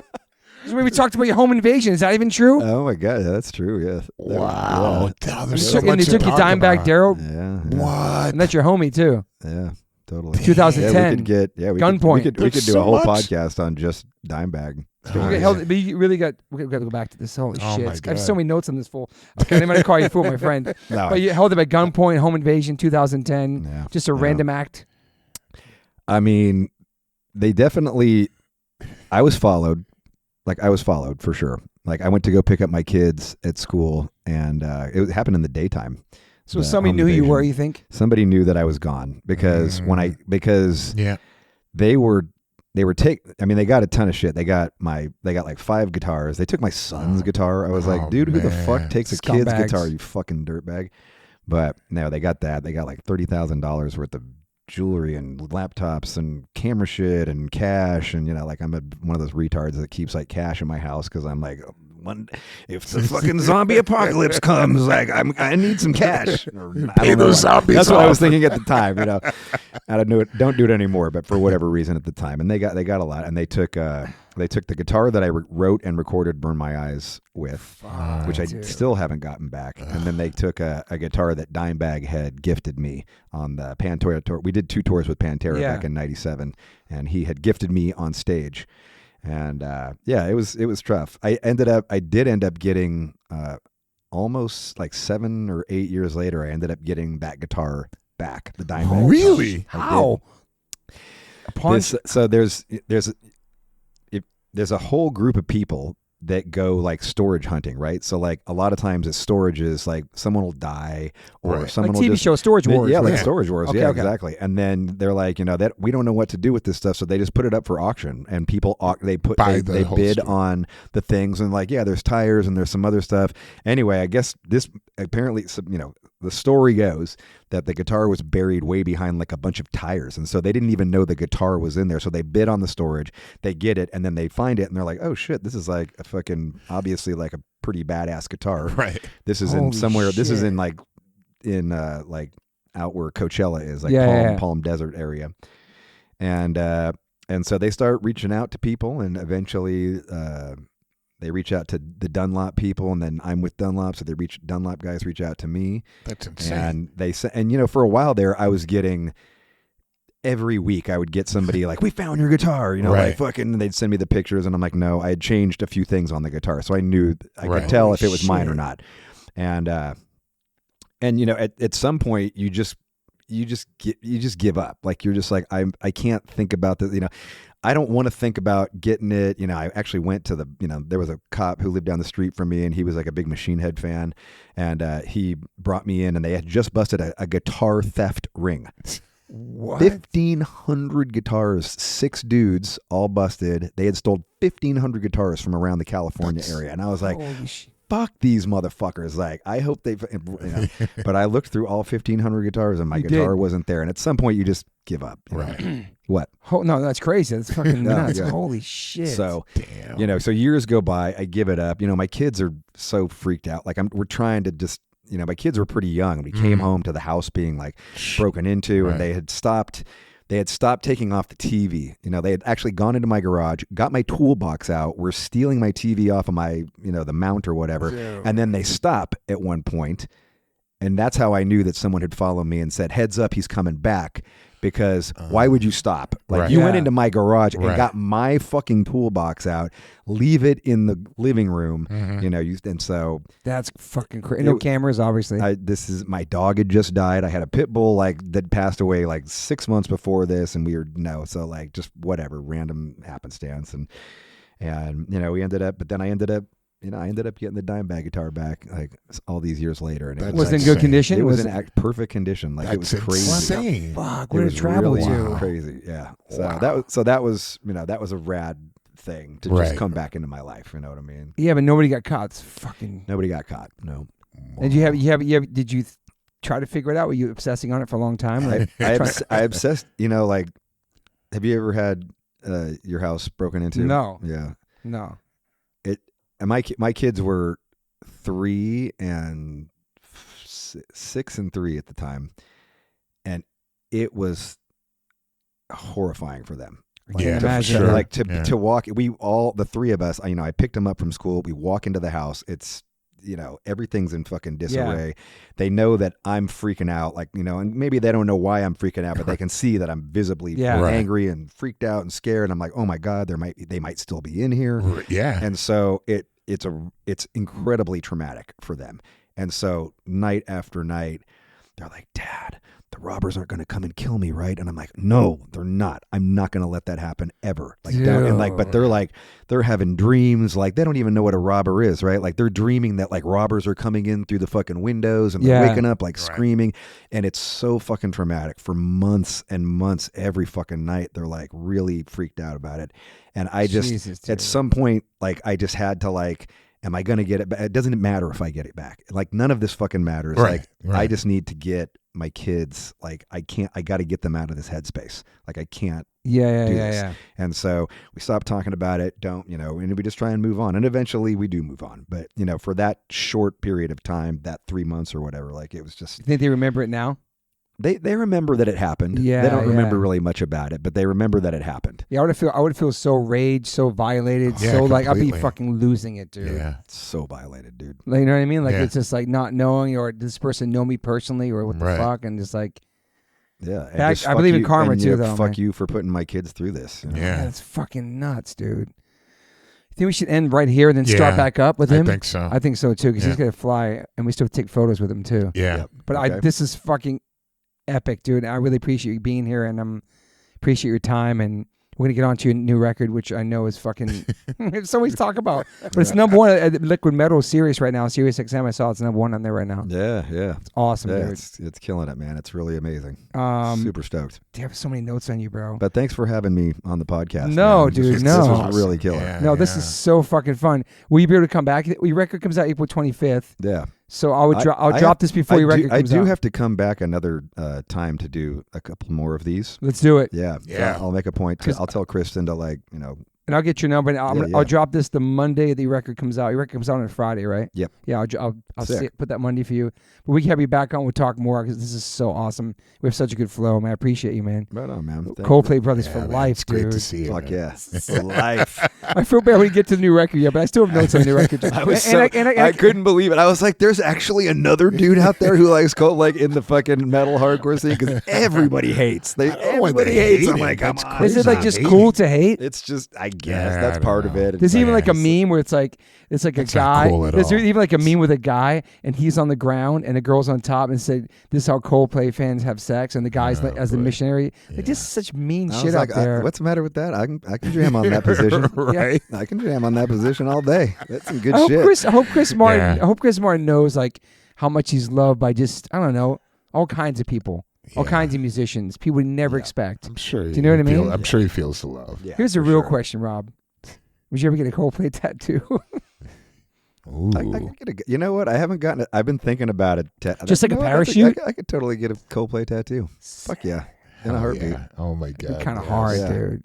We can imagine I need to get some new tattoos anyway. It's been You a do? minute You need since some? yeah, I do. I'm like A parachute I'm would be ready. kinda- I'm ready. Like my kids are older now. Like I got more time that I can commit to them, and I think a Yeah. parachute might be cool. that's a good idea. It's a good idea. I might even go on record saying, I could even get Mr. that. Rob. I could even get that second album cover tattooed because that's a pretty cool cover. "Oh yeah, The Rush of Blood to the Head with the kind of dotted. You know what I'm talking about? yeah." I would even go on record saying that if I had more room in my body, Yeah, I would no get I'll get space, bro. matching Coldplay tats for Rob. Would be so sick. But I have to do it on my Johnson or my taint. Yeah. 'Cause I have or no your more- paint or your And then if you do that though, you can't show Chris right. Martin that tattoo. I guess you can show him your hand tattoo. That's true. Yeah, because you're gonna be like, hey, want to check out my taint? He's like, it's cool. Yeah, I got Robert Smith on my ass. I have a portrait of Robert Smith on my ass, and Prince on my other butt cheek. And I could never show Robert Smith my butt. Robert Smith might get a kick out of it, but he might. I think he would. As long as you're like, I mean this in the highest, like, I just ran out of space. I did. Yeah, it's almost like a disrespect, but it's not. It's only not at all. Come on. Okay, Rob, he's not saying, you're not saying that I'm ass, are you? No. Rob's gonna go to a secret airport now. Yeah. He's got his own secret little fucking machine head fucking helicopter. Okay. Well, next time, you guys, we're gonna be jumping back on in a couple weeks, and then this part will come out. But yeah, this is fucking. It's really never happened before, right? No. This is awesome, though. Thank you, Rob. Really appreciate it, man. You're welcome. Also, before I forget this, you have a really great hairline, and I have a hair so envy. Into people's I give people shout outs on every episode. Okay. Your hair is fucking full. Crazy, it's flowing. bro. I mean, it's dude, low. Flowing. Oh, I mean, your hair is like. It's the same with Andreas when he was on here. You're just like, he's got his hair is like ridiculous. It's off the hook. You have thick hair, man. You're very blessed, dude. I'm fucking in my 50s and I still have hair. I'm like, But it's all. But it's like I should, with the amount of meth that I snorted and smoked, I should have no hair. But it's almost like a lion's mane because he's so like a mane, thick, dude. A lion's mane is great. I'm not even jealous. I'm not jealous. I'm psyched for him. I know you are. I just tattoo my hairline on myself. That's all. Okay, Rob. Appreciate you. We gotta go. Bye, everybody. Peace. I always ask my guests if they have any regrets. I personally don't have any regrets. Even when it comes to my tattoos, I have the silliest tattoos. Even my ET on my leg, it's still a childhood memory for me, and I love it. I've had tattoos on top of tattoos strictly because I wanted more tattoos. I started getting tattoos when I was 18. I'm 52 now, and I can't stop. I've had laser treatment before on something on my arm. It's 4 tattoos on top of each other. And that experience at that place was pretty fast. It was pretty cold. It was in and out, swiped the credit card. Don't really tell me much. Didn't give me much details or anything was going to happen. So I never went back. So as of most recently, I'm so lucky enough to have had 2 sessions at Removery Tattoo Removal. My tattoo on my arm that looks like a big black blob is now super light. I've had 2 sessions. I have a long road ahead of me. None of this stuff happens overnight. You cannot take a tattoo up in one sitting. You have to be patient. And it's painful. They ice you up. It's super fast. To me, it felt like a bunch of rubber bands. But what's more painful than that is looking at something on your body that you think you're stuck with for the rest of your life. That sucks. But now for me, I'm really happy I started this journey. I'm slowly going to get this tattoo removed. I never thought in a million years to have any kind of real estate on my arm. I don't even know what I want, but it's exciting. I'm so honored to announce that One Life, One Chance podcast is now with Removery. Call 866-934-4570 or go to removery.com. Use TobyH20 and get $100 off your first session. One of the most experienced tattoo removal companies in the world. Over 600,000 removal treatments done. 100 locations. US, Canada, and Australia. State-of-the-art pico-wave laser technology. Cryo-technology to reduce any discomfort. This is so exciting for me because all I do in these podcasts is talk about tattoos. From day one, if you've been listening to this podcast, talk about tattoos, talk about getting removed, talk about getting covered up. So this is such a perfect fit for me. Definitely check out One Life, One Chance podcast, episode 281. I have Carmen Brody, Mike McTurnan, and Dustin Ortle from Removery. And this is an over 2-hour conversation. People had submitted questions. It's an incredible conversation breaking down the do's, the don'ts, the fears, process, the results, everything you could imagine about getting a tattoo removed. It's all in this podcast. It's an incredible episode. I appreciate them all coming out for it.